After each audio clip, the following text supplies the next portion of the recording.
Saya di sini sebenarnya kecewa. Sudah beberapa kali kecewa dengan Ustaz Adi Hidayat, yang dimana beliau itu dari awal ketika memberikan statement pernyataan kepada guru sekumpul, yang dimana guru sekumpul katanya wali min auliyaillah. Lalu ketika saya memberikan protes di situ, beliau tidak merespon, dan disusul dengan pernyataan Asy-Syu'ara surah pemusik. Dan berikutnya yang nggak kalah menarik, yaitu tentang kekeramatan seorang guru sekumpul. Beliau mengakui guru sekumpul wali. Gini ya, sejak dulu setahu saya ada di BP Muhammadiyah, tidak ada bahkan menganggap sesuatu yang unik dan aneh itu kalau berbicara kekeramatan di Muhammadiyah. Karena tidak akan laku. Muhammadiyah itu paling tidak percaya dengan istilah kekeramatan itu. Apalagi kekeramatan yang dibuat-buat gitu. Betul, ya. betul. Dibuat-buat. Itu makin tidak percaya. Sejak dulu tidak ada satupun buku atau putusan tarjih Muhammadiyah yang berbicara keramatan. Tak ada itu keputusan tarjih. Yang jelas itu sesuatu yang ganjil di Muhammadiyah itu. Kalau ada orang berbicara tentang kekeramatan. Jangankan itu, berbicara wali saja aneh di Muhammadiyah. Iya, aneh karena apalagi wali majdub. Wali wali kejeduk gitu. Iya. Kalau saya kejeduk. Kejeduk itu sakit kepala. Sakit kepala. Jadi ini tidak pernah ada di Muhammadiyah kayak gitu. Artinya Muhammadiyah itu mengajarkan yang realistis. Betul. Misalnya istilah wali. Pasti kenapa tidak ada seorang pun di dunia ini yang kemudian menganggap para sahabat Nabi itu wali Allah? Ada nggak? Belum ada. Yang dianggap Syekh Abdul Qadir Jailani, Antinjani, kok macam-macam itu. Kemudian An-Nabhani, kok enggak sahabat Nabi disebut wali Allah? Kenapa? Gitu. Wali kutub gitu kan ya? Iya, wali kutub. Ada lagi kalau di Madura itu kalau orang Tapengsor itu orang yang gila, itu dianggap hilaf kan? Hilaf. Itu sama dengan wali majdub gitu. Nah ini nggak pernah dikenal di Muhammadiyah, nggak ada di Muhammadiyah kayak gitu itu. Nah, apalagi seperti Gufron yang apalagi itu Gufron itu, masya Allah, naudzubillah, keluar dia sudah dari cara bicaranya sudah keluar dari agama dia. Saya berani menyatakan. Betul. Karena tidak ada seorang pun tokoh Islam yang sehebat manapun sejak dahulu ahli tafsir yang ngomong seperti dia. Saya sudah berbicara dengan malaikat maut. Aduh. Malaikat Jibril turun. Malaikat Jibril turun itu. Apa? Itu ceritanya itu masuk ke penistaan agama. Bukan penistaan lagi, pendustaan terhadap agama ya. Dulu itu ada Syekh Abdul Qadir Jailani.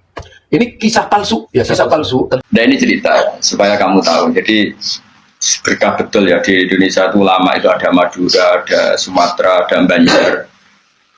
Kalau orang Banjar lebih hebat lagi. Orang Banjar itu di mana-mana pakai bahasa Banjar. Sama seperti orang Madura, di mana-mana orang pakai Madura. Dan orang Banjar, kenapa saya bilang lebih? Ya, karena memang sebuah Banjar, karena Madura itu induknya kan Syekhona Khalil. Ya, tentu yang kita tahu yang modern. Banjar itu punya indukan namanya Syekh Arsad.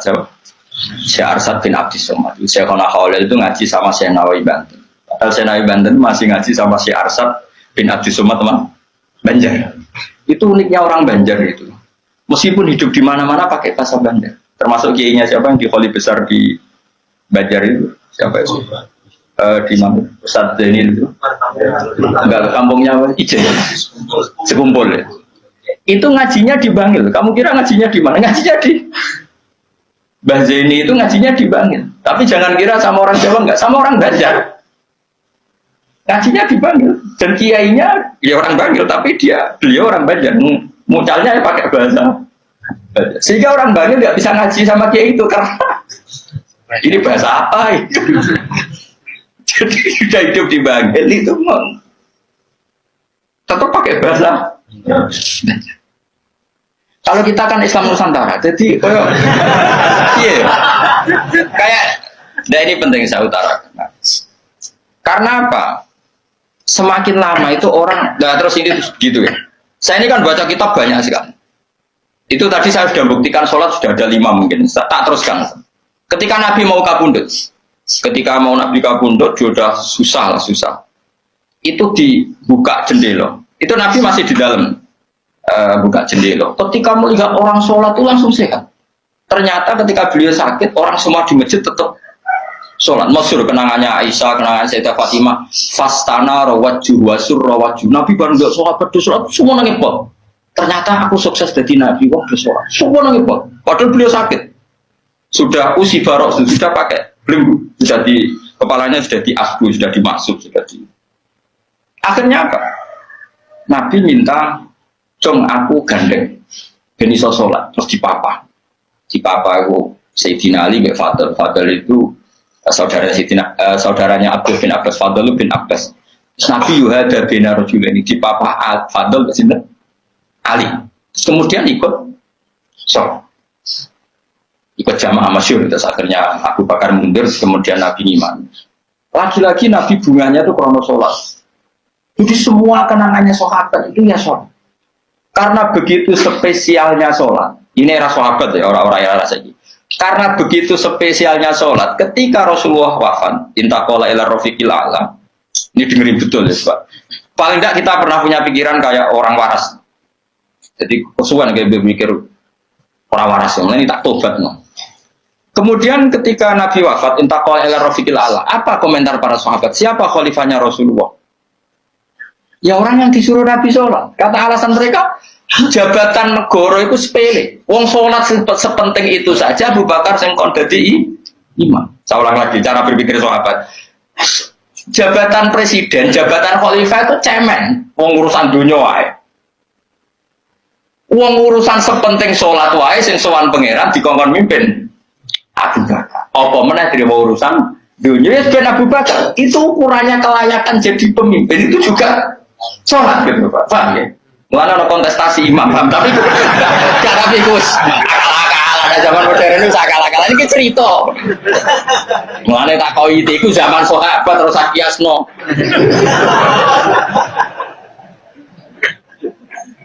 Ya, tapi sampean pernah dengar toh ketika sahabat milih Abu Bakar alasannya apa? Karena Abu Bakar ditunjuk ngimami sholat.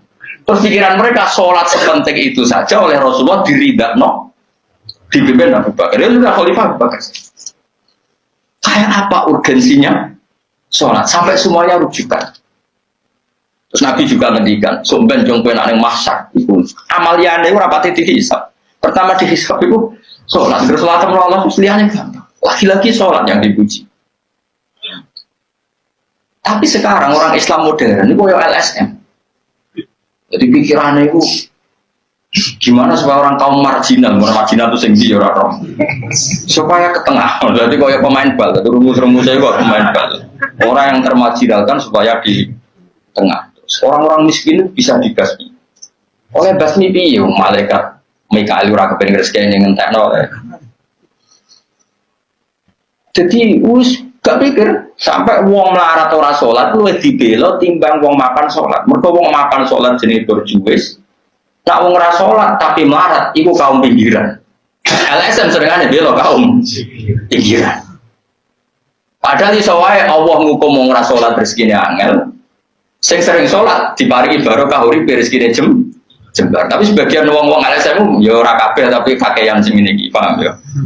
Sing sholat mapan go mobil dianggap berjuwis antisosial. Sing ra sholat terus Allah ngukum melarat tetap dibela-bela mergo napa marji. Ngene kejogeman melok ngono niku iku wong Islam. Kejogeman iso wae dekne melarat mergo uripe boros. Di dhuwit sithik dienggo narkoba, di dhuwit sithik nggo bokeng wong wedok, terus melarat. Bareng melarat berhubung melarat tetep mbok bela mati-matian. Tapi tak takoki pangeran itu piye? Ku tak hukum malah mbok bela gitu. Lah saiki agen ora percaya takok aku. Sapa wae wong paling melarat ning donya terus takoki asal usule. Kira-kira mergo Allah sing dolim apa masalahne? Wong merantau sing ning dalan-dalan rata-rata ya ana mutunge. Melarat ning desa isin tukaran mbek Pak D Pali terus mutung anti silatur rohim minggat sementing rawuh dulu. Lho padahal ngendikane Kanjeng Nabi paling cepet dadekno sumpeke rezeki adalah qatur rohim. Wong lungane wae niate ngadu itu lho. Iku jenenge apa qatur? Terus dihukum mbek pangeran merantau kangelan. Tapi saya tidak nuduh semua orang seperti itu. Tapi aku yakin nggak mungkin seperti ini tanpa sebab. Terus bela-bela nih. Mereka kau mau dikoitkan marginal berjuis, apa? Marginal. Kalau pikiran ini terus, nanti kita kayak zaman PKI kan. Saya tuh punya kenalan gus-gus banyak di Kediri, di Madiun, di mana-mana. Itu dulu PKI Madiun, PKI Kediri, PKI mana-mana di daerah sana itu. Mangkel kiai, jadi kiai udah kepoyok bos berjuis. Santri yang kerja ngurmat apa? Kebon, kiai ini tengok-tengok yang ngomong untuk setoran, jadi nganggep kiai kok ketua geng. Mereka kiai ini ngomong tengok-tengok mulan, nggak santri ini ngurusi kelapane, ngurusi panenane terus disetor, nggak mungkin antara kiai ketua geng. Terus yang dia bilang kamu melarat, aku melarat tuh uangnya lah. Akhirnya gerakan sama rata sama rasa. Itu korban pertama PK. Mereka dari ora ro ibadah, jadi wong sing diparingi jembar kayak kula ini kan mulang. Terus rukin salam template, dia ketua preman atau setoran ngono ae. Yo mati yo jenenge wong bingung kabeh diprovokasi ngono iku yo. Mati. Akhirnya pertama yang diribas PKI yo kiai, perkarane provokasine ngono iku. Yo kayak gak arek kiai, aku anak kiai putune kiai itu terus cerita. Padahal kiai-kiai itu makan mergo barokah wa taqillah sallahu makhraja. Mesti ora ono wong takwa ora diurusi pengira. Kulo niku yo ora pati pinter pergawe tapi yo kerupak ya pengira. Umum yang kaji kulo yo kaji. Umum yang Pak Rabi yo rabi. Cara aku butuh wae untuk akeh cuma yo. Pokoke gampang kabeh cara gelem. Cuma iki kan njogo toleransi. Sampai wong ora payu-payu yo. Saya itu pernah misi seminar di Madura, di Bata-Bata di sana. Pondok paling besar di Madura namanya, termasuk pondok paling besar itu Bata-Bata sama Gus Yofur. Itu cerita gini, Gus kalau di sini orang alim, oh kalau ingin nikah gampang, dikasihkan, masih dikasih uang sama calon mertua. Kalau Anda ingin, nanti pulang bisa bawa.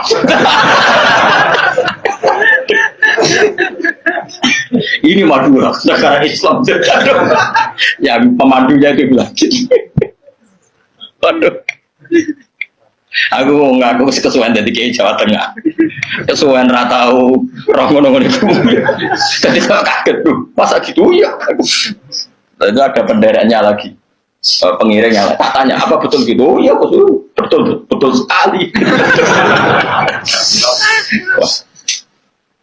Padahal kecerdasan Madura itu yang paling bisa mengalahkan kecerdasan Pak Habibie guyonannya. Karena kalau guyonannya Pak Habibie itu tanya, coba ukur ketinggian tiang itu, tiang bendera. Oleh orang Madura dinaikin. Ditanya, kenapa tidak kamu copot? Itu kan tiangnya kan copotan. Kenapa tidak kamu copot ukur di bawah? Oh namanya agak ketinggian Pak.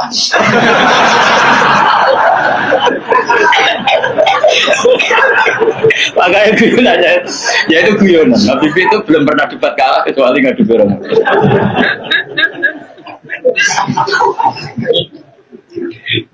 Tapi di sana juga gitu guyonan. Tapi memang orang Madura itu nak guyon. Orang Madura tak tanya, memang guyonannya goyo. Memang Madura cerdas-cerdas. Jadi wong sekarang iso bayang loh itu. Aku pikir gue beda memang. Perasaan saya di sana itu kayak di Thailand karena pulaunya terpisah terus bahasanya beda. Jadi kalau orang Madura ngomong sama orang Madura kayak ada di Indonesia juga. Kayak di Thailand. Dan ini cerita supaya kamu tahu. Jadi berkah betul ya di Indonesia itu lama itu ada Madura, ada Sumatera, ada Banjar. Kalau orang Banjar lebih hebat lagi. Orang Banjar itu di mana-mana pakai bahasa Banjar. Sama seperti orang Madura, di mana-mana orang pakai Madura. Dan orang Banjar, kenapa saya bilang lebih? Ya, karena memang sebuah Banjar, ya, karena Madura itu induknya kan Syekhona Khalil. Ya, tentu yang kita tahu yang modern. Banjar itu punya indukan namanya Syekh Arsad. Syekh Arsad bin Abdi Somad. Syekhona Khalil itu ngaji sama Syekh Nawawi Banten. Padahal Syekh Nawawi Banten masih ngaji sama Syekh Arsad bin Abdi Somad teman Banjar. Itu uniknya orang Banjar itu. Meskipun hidup di mana-mana pakai bahasa Banjar. Termasuk kiainya siapa yang di Kholi besar di Banjar itu. Siapa itu? Di mana? Ustadz Denil itu. Enggak, kampungnya apa? Ijen. Sekumpul ya. Itu ngajinya di Bangil. Kamu kira ngajinya di mana? Ngajinya di Mbah Zaini itu ngajinya di Bangil. Tapi jangan kira sama orang Jawa, enggak, sama orang Banjar. Ngajinya di Bangil. Dan kiainya ya orang Bangil, tapi beliau orang Banjar. Mucalnya ya pakai bahasa Banjar. Sehingga orang Bangil nggak bisa ngaji sama kiai itu karena ini bahasa apa itu? Jadi sudah hidup di Bangil itu tetap pakai bahasa Banjar.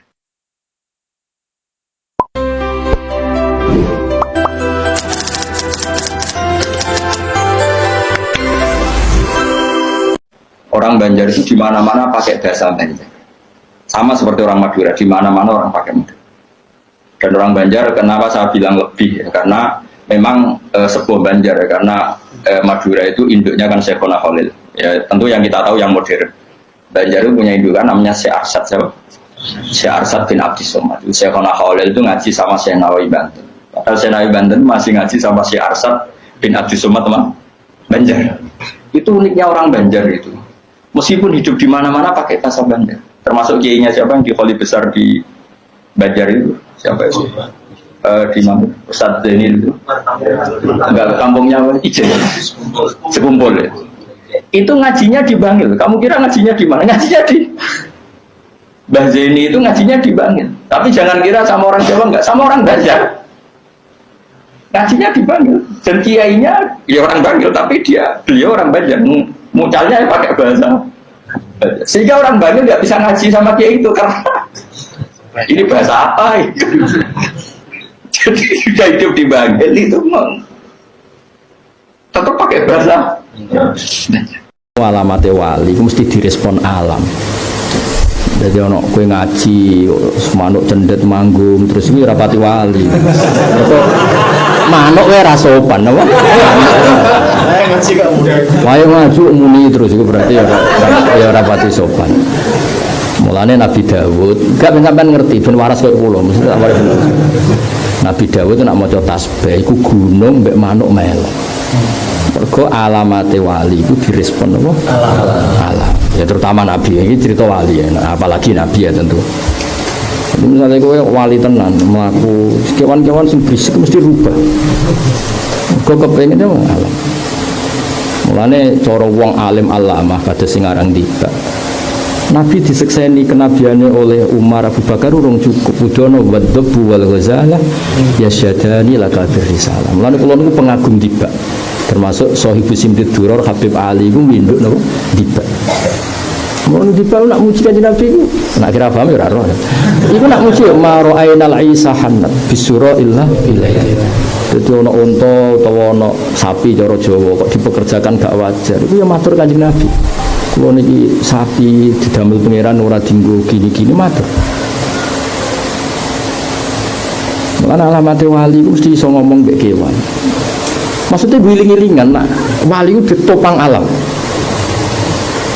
Dan kulan gue rada kecewa, zaman kurang wali-wali gitu, maksudnya kecewa. Fakir wes, kan mestinya kan wali, iya kan fakir kan mahbubun Nabi, wa yuhibbul fuqara. Wa man kana mahbuban Nabi kudune kan wali. Wa yuhibbul fuqara. Saiki berarti fal fuqara mahbubun intan Nabi. Wa man kana mahbuban dan Nabi mesti mahbuban inta Allah. Normale. Lah yang fakir ora wali. Lah aku tetep niteni kan karena alam pasti ngerespon. Mulane wong nak maca tiba terus alim, tak baleni alim. Itu mesti paham. Wadzabu wal ghazala yasyadani lakadir risalah. Mergo alam itu ora iso direka biasa. Sampai seperti itu. Nah, tapi nek macam tiba ora paham. Kewanduk roh nak nabi-nabi terus jangan roh piye malah eskal. Carane roh piye? Padahal gak diakal. Serada akal kok kuwe. Wong karuan kewan makhluk pengiran ya terserah. Jadi kena maca Quran kados kula wa tayra mahsyurah kullul lahu awwal. Inna sakharna ma'ahul jibala yusabbihna bil asyi wal isyraq wa tayra mahsyurah kullul lahu awwal. Karena enggak bisa alam enggak ngerespon tuh enggak bisa. Mulane karena ini disepakati mulai Nabi Dawud, Nabi Sulaiman. Ketika Nabi Muhammad jadi Nabi, Sayyidah Khadijah definisinya ya alam. Ketika Maisarah cerita tudhilluhul ghamama tuti'uhus sahaib. Jadi Nabi ora oleh mikir. Jadi Nabi misalnya pengen Nabi kan mikir sing rindang, Nabi ora oleh mikir, kepen nunggu ning kanan ya ning kanan. Engko alame sing respon. Jadi misalnya srengenge kok kulon, terus Nabi nunggu kadang ning kulon. Jadi Nabi ku umi ku ora pati mikir. Jadi wong karep srengenge kok kulon, Nabi nunggu ning kulon. Mestinya kan kena srengenge. Lha iku pohone sing ngubah posisi. Akhirnya dahan-dahane ning posisi kulon. Mulane Ibu Bukhari ngerti. Lho wong lugune ngono kok alame sing ribet. Nah kowe kan gak kowe sing ribet. Golek ngene kene iya kan ngono. Kowe wis ora bakal wali. Bakal wali. Oh nomor tamu kok milih nggon pos bodo ae rokokan. Kowe wis ora wali, yakin ora wali. Wali ora ngono, pokoke kaya harus pokoke umi apa? Umi. Jadi Nabi ku karuan wit lho. Sering kok kulon misalnya Nabi ku nara akhir kulon kan malah nantang panas loh. Tapi dahane sing ngrespon. Mulane jari Rohibo apa ini Nabi tidak ada tahta dzilli hadis sajarah memperlakukan itu kecuali apa? Nabi. Sebenarnya yang ngono, kabeh ku ngrespon. Mulane bareng Nabi Yusa bin Nun masyhur kan. Dekne tersiksa perkara ape salat asar perang Rumbar, masyhur Yusa bin Nun. Iya, sering